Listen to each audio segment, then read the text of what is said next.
Dear students, देखो last month strategy थोड़ा सा बता दूं कि एग्जाम के पहले जो वाला महीना है उसमें आप कैसे समय बिता रहे हो। ये बहुत बहुत इंपॉर्टेंट होता है आपके लिए।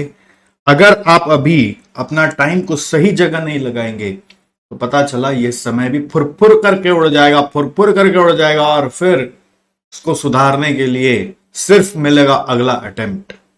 आपको ध्यान रहना चाहिए, एटलीस्ट ओल्ड सिलेबस वाले, आपका सिर्फ अब 2 ही अटेम्प्ट और बचा हुआ है। तो अब इस 2 अटेम्प्ट में अगर आप निकाल लिए तो आपको फिर से मेहनत नहीं करना पड़ेगा, सेम चीज पढ़ के भी पास कर लोगे। नहीं तो न्यू सिलेबस आने के कारण, हर सब्जेक्ट में इंसर्शंस होने के कारण आपको सारी मेहनत फिर से करनी पड़ेगी। सो लास्ट मंथ बहुत इंपॉर्टेंट होता है, चाहे आप न्यू सिलेबस के स्टूडेंट हो या आप ओल्ड सिलेबस के स्टूडेंट हो। आप अपना समय कहां बिता रहे हो ये बहुत ही महत्वपूर्ण है। सोचिए आपने क्लासेस ले ली, क्लासेस लेने से क्या होता है, पढ़ाई करने का जो नेचुरल समय होता है, खुद से जो समय हम लोग अदरवाइज लगाते वो समय कम हो जाता है। तो you save time from your self study. जो अगर आप पहली बार भी खुद से पढ़ते तो क्लासेस लेने से सटीक सटीक चीज सीधा सीधा समझ में आते रहता है, तो टाइम बच जाता है। Secondly, after saving the time, if you don't utilize that time properly, then the time saved is time lost. समय बचाने से नहीं होता, उस समय का सदुपयोग भी करना पड़ता है। और अब जो समय आ चुका है वो समय आ चुका है बस ये 3 सबसे प्रायर काम करने का। वो है समरी नोट्स। अभी अगर आप बैठ के समरी नोट्स नहीं बनाओगे तो डे बिफोर एग्जाम रिवाइज नहीं कर पाओगे, और डे बिफोर एग्जाम अगर रिवाइज नहीं हुआ तो एग्जाम हॉल में कुछ भी याद नहीं आएगा। अगर आपने पहले से समरी नोट्स बना रखे हैं तो उसको गो थ्रू करते जाइए। समरी नोट्स को दिमाग में ऐसे छपा दीजिए, चारों तरफ घर के दीवालों में चिपका लीजिए। हो सके तो जितना ज्यादा से ज्यादा जो डिफिकल्ट चीज है उसको अपने आंखों के सामने रखिए। समरी नोट्स हो सकता है पहली बार बनाया हो तो बहुत बड़ा बन गया हो, उसको थोड़ा और छोटा करिए जिससे कि वो आपको सारे क्रिटिकल चीज एरियल व्यू में दिखा दे। तो ये मंथ समरी नोट्स का मंथ है। सेकेंडली, आप लोग नॉर्मली क्या करते हैं, सिर्फ क्लास का जो सम्स है उसको क्वेश्चन पढ़ रहे होते हैं, आंसर देख रहे होते हैं, क्वेश्चन पढ़ रहे होते हैं, आंसर देख रहे होते हैं। बट एक महत्वपूर्ण चीज आप मिस कर जाते हैं इस लास्ट मंथ में, वो है paper solving.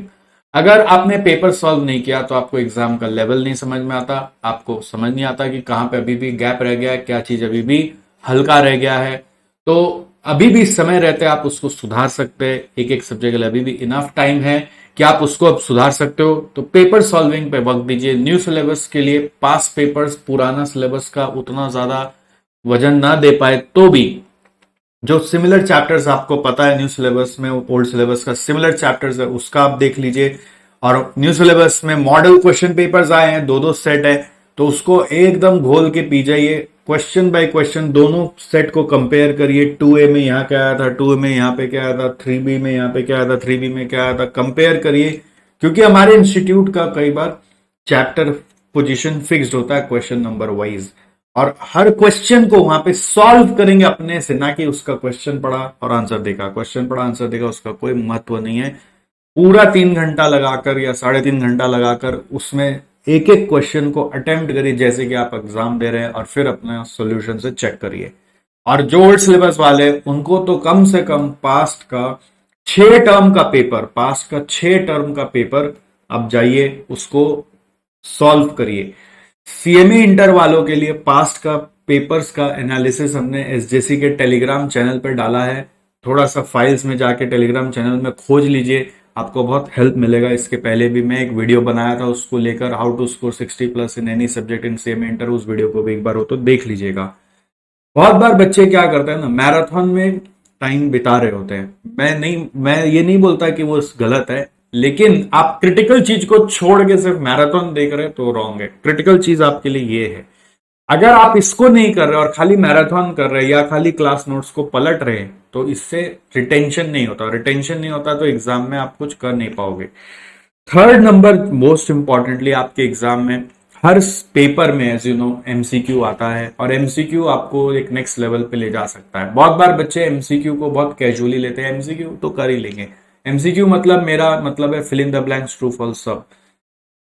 Out of this three, जैसे फाइनल में क्या होता है, एक एक एमसीक्यू ही आता है और वो दो दो मार्क का आता है, विथ रीजन लिखना पड़ता है, तो इसका ध्यान रखिएगा, विथ रीजन लिखना है। और इंटर में fill in the blanks, true false और एमसीक्यू सब आते हैं, बट रीजन नहीं लिखना पड़ता। Fill in the blanks inter में बहुत डिफिकल्ट होता है। फिल इन द ब्लैंक्स में इंस्टीट्यूट कहां से क्या पूछना चाह रहा है, बहुत डिफिकल्ट होते हैं, तो उसको थोड़ा याद करना है। ट्रू फॉल्स और ऑब्जेक्टिव्स जो आते हैं, एमसीक्यू जो आते हैं चार ऑप्शन वाले, वो तो फिर भी आप थोड़ा सा गेस वर्क कर सकते हो, but fill in the blanks is really dangerous, तो प्लीज उसके ऊपर फोकस करिए। ऑब्जेक्टिव जब आते हैं तो इंस्टीट्यूट मैट के कौन सा लाइन से कौन सा क्वेश्चन से आ जाएगा वो आपको मालूम नहीं है, तो उसको ना डीप में कई बार आप पढ़ नहीं पाते हैं। अगर आप हमारे थ्योरी क्लासेस वगैरह को करेंगे ठीक से, हमारी क्लासेस को ठीक से फॉलो करेंगे, तो भी मैं बोलूंगा 80% आप कर पाओगे। 20% फिर भी ऐसे ऐसे आते हैं जो कॉमन सेंस से करने पड़ते हैं, या जो कभी कभी इंस्टीट्यूट मैट में भी नहीं दिए होते हैं।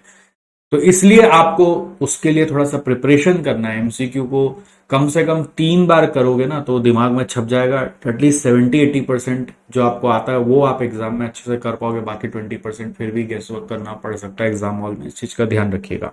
And last but not the least, most important one, ये जो लास्ट मंथ होता है बच्चे अपने आप को लॉकअप में एक तरह से डाल लेते हैं, गिरफ्त हो जाते हैं, हाउस अरेस्ट बोलते हैं हम लोग उसको, अपने आप को बंद करके बैठ जाते हैं और स्ट्रेस ले लेते हैं इतना ज्यादा कि मेरा इतना बाकी है, मेरा कैसे होगा, मेरे को कैसे याद रहेगा, मैं क्या करूंगा, हाय तौबा कर मचा लेते हैं पूरा चारों तरफ।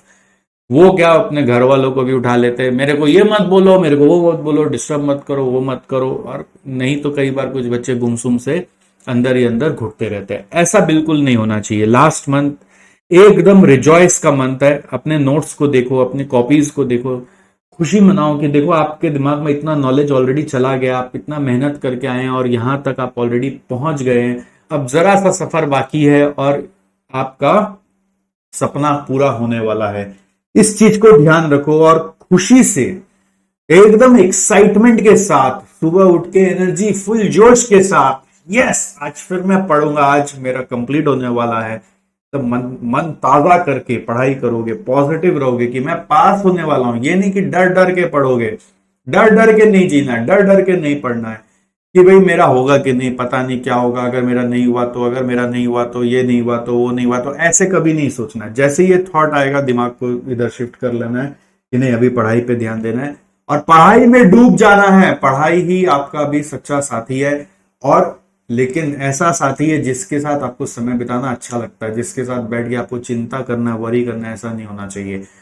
एकदम पॉजिटिव माइंड से कि आप पास होने वाले हो, एकदम उस स्टेट ऑफ माइंड में जाकर कि आपका डिग्री आने वाला है, आप आगे बढ़ रहे हो, आपको सब समझ में आ रहा है, जो पॉजिटिव सोच सको, जो होना चाहिए वो चीज को सोचते सोचते आप पढ़ाई करो और खो जाओ पढ़ाई में, और खुश रहो, एकदम खुश। खुश मतलब कोई से लड़ाई झगड़ा नहीं, कोई से अननेसेसरी केओस नहीं, कोई डिस्टर्ब कर रहा है तो चिल्ला चिल्ली नहीं, टेंशन नहीं, माहौल बिगाड़ना नहीं, अपना अंदर का माहौल बिगाड़ना नहीं।